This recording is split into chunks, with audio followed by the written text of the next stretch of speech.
ओम नमो भगवते वासुदेवाय। जय श्री कृष्ण। नमस्कार दोस्तों, स्वागत है आप सभी का मेरे यूट्यूब चैनल आर के भक्ति ज्ञान में। भक्तों, आज की वीडियो में हम आपको हरिवंश महापुराण की कथा में बलराम द्वारा धेनुकासुर का वध और भयरहित तालवन में गौ तथा गौओं का विचरण की कथा का वर्णन किया जाएगा। तो सभी भक्तजन माता बहनें हमारी हरिवंश महापुराण की कथा को श्रद्धा भाव और प्रसन्न चित्त मन से सुने। जो भक्त हमारे चैनल पर नए आए हैं, जिन्होंने अभी तक हमारे चैनल को सब्सक्राइब नहीं किया, वो हमारे चैनल को सब्सक्राइब करें, वीडियो को लाइक करें और कमेंट में हरिवंश महापुराण की जय और विष्णु भगवान की जय अवश्य लिखें। वैशंपायन जी कहते हैं, जन्मेजय, जब श्री कृष्ण ने यमुना जी के कुंड में रहने वाले नागराज कालिया का दमन कर दिया, उसके बाद से दोनों भाई बलराम और श्री कृष्ण प्राय उसी प्रदेश में साथ साथ विचरण करते थे। एक दिन वासुदेव के वे दोनों पुत्र गोवर्धन के साथ विचरते हुए परम रमणीय गोवर्धन पर्वत के निकट आए। वहां उन दोनों वीरों ने देखा, गोवर्धन से उत्तर दिशा में यमुना के तट का आश्रय लेकर एक विशाल एवं रमणीय तालवन शोभा पा रहा है। ताड़ के पत्तों से विस्तार को प्राप्त हुए उस रमणीय तालवन में कीर्णापरायण हो वे दोनों भाई दो उद्दंड बछड़ों के समान बड़ी प्रसन्नता के साथ विचरने लगे। वह विशाल प्रदेश सदा ही स्निग्ध चिकना रहता था। वहाँ ढेले और पत्थरों के रोड़े नहीं थे।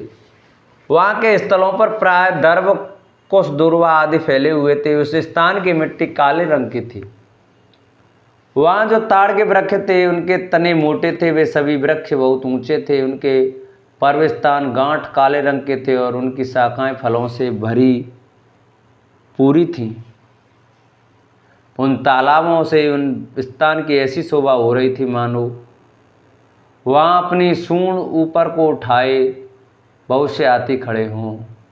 वहाँ वक्ताओं में श्रेष्ठ दामोदर श्री कृष्ण ने शंकर षड्ज का आर्य। यहाँ की वनस्थली तो इन पके हुए ताल फलों की सुगंध से महक उठी है। ये काले और सुगंधित ताल फल अवश्य स्वादिष्ट और सरस होंगे। हम दोनों भाई साथ साथ रहकर शीघ्रतापूर्वक कदम उठाते हुए इन फलों को यहाँ गिरावें।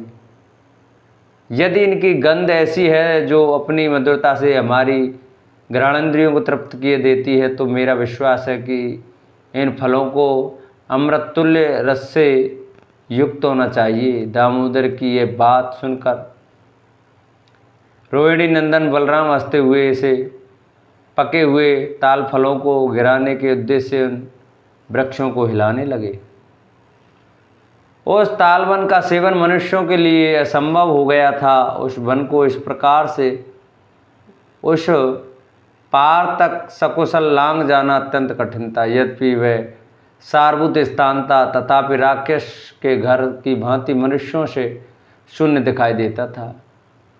गर्दभ रूपधारी धेनुक नामक दारुण दैत्य विशाल गधों की टोली से घिरा हुआ उस वन में रहता था।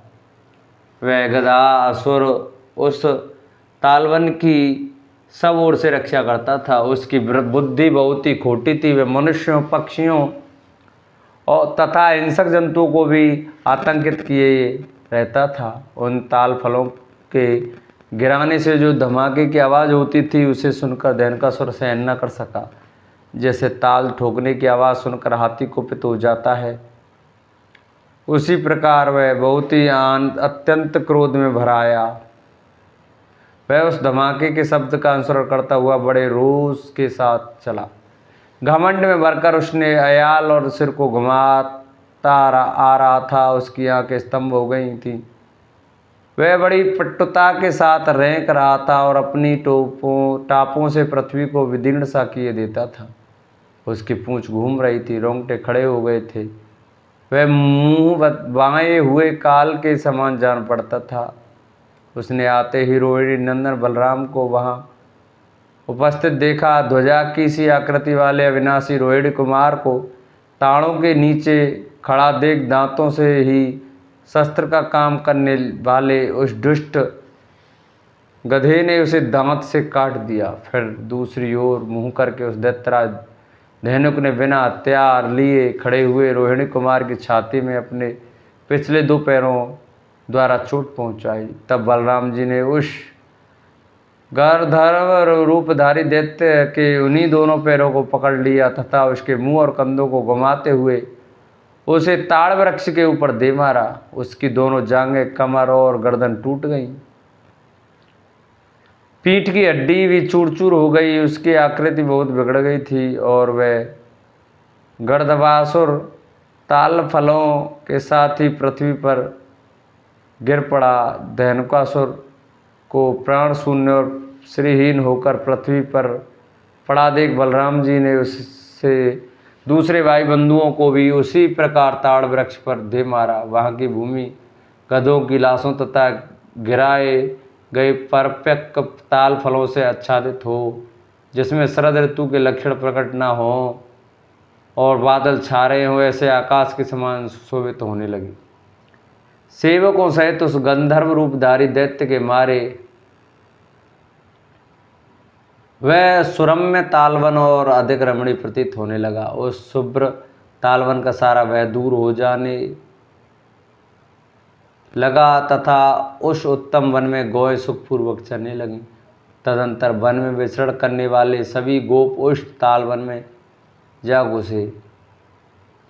उसका शोक, भय और आयास दूर हो गया था, अतः वे वहाँ सब और बारंबार विचरण करने लगे। तदंतर जब गौएं सुखपूर्वक सब और फैलकर चलने लगी, तब गजराज के समान पराक्रमी श्री कृष्ण और बलराम वृक्षों के पत्तों का आसन लगाकर यथोचित रीति से बैठ गए। इस प्रकार श्री हरिवंश महापुराण के अंतर्गत विष्णु पर्व में बाल लीला के प्रसंग में धेनुकासुर का वध विषयक 7वां अध्याय पूरा हुआ।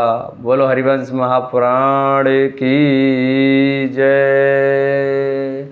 जिन भक्तों को, माता बहनों को हमारी हरिवंश महापुराण की कथा अच्छी लगी हो, हमारी वीडियो अच्छी लगी हो, वो हमारी वीडियो को शेयर कर चैनल को सब्सक्राइब करें, वीडियो को लाइक करें और कमेंट में हरिवंश महापुराण की जय, लक्ष्मी नारायण भगवान की जय अवश्य लिखें।